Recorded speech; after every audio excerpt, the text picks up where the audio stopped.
میرے نبی کریم صلی اللہ علیہ وسلم نے ارشاد فرمایا کہ جس بندے کے اندر یہ تین چیزیں ہوں گی تو اس کو ایمان نصیب ہوگا۔ سبحان اللہ۔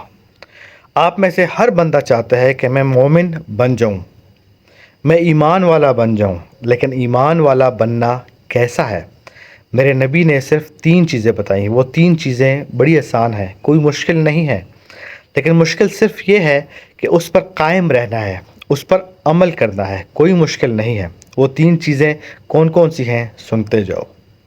سب سے پہلی چیز یہ ہے، حدیث شریف ہے جس کا ترجمہ ہے کہ اللہ اور اللہ کے رسول کی محبت تمام کائنات سے زیادہ ہو۔ سبحان اللہ۔ کیا؟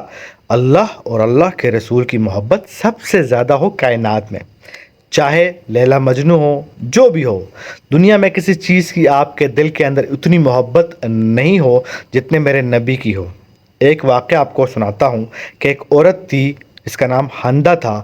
اس عورت کا جو شوہر تھا اور اس کا بھائی اور اس کا بیٹا، یہ تین جنگ احد میں جنگ لڑنے کے لیے چلے گئے۔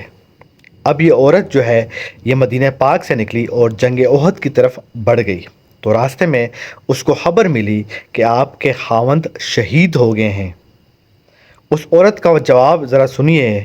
اس نے کہا کوئی بات نہیں ہے، لیکن مجھے یہ بتاؤ کہ حضور صلی اللہ علیہ وسلم کی طبیعت کیسی ہے، حضور کیسے ہیں؟ تھوڑی اور آگے چلی، پھر اس کو خبر ملی کہ تیرا بھائی بھی شہید ہو گیا ہے۔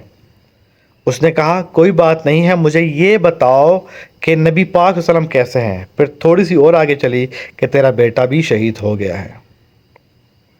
کہا کوئی بات نہیں، مجھے صرف یہ بتاؤ کہ میرے نبی پاک صلی اللہ علیہ وسلم کی طبیعت کیسی ہے۔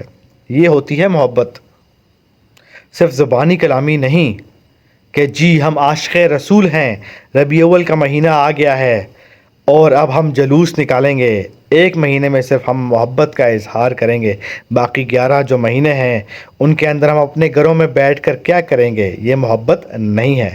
تو میرے نبی نے کیا کہا؟ سب سے پہلی چیز یہ ہے، حدیث کے مفہوم ہے کہ اللہ اور اللہ کے رسول کی محبت تمام کائنات سے زیادہ ہو آپ کے دل میں۔ دوسری چیز کیا ہے؟ حدیث شریف ہے جس کے مفہوم کچھ اس طرح ہیں کہ مرد اگر محبت کرے تو اللہ کے لیے کرے۔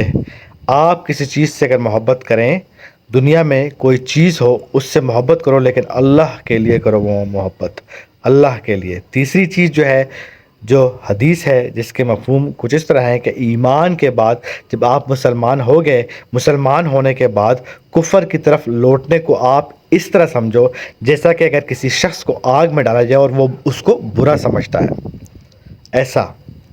تو یہ تین چیزیں جس بندے کے اندر ہوں گی اس کو ایمان نصیب ہوگا۔ اب یہ بس آپ پر ہے کہ آپ ان تین باتوں پر عمل کرتے ہو یا نہیں کرتے۔ میرے نبی نے تو بتا دیں، صرف تین چیزیں، انشاءاللہ ایمان نصیب ہوگا۔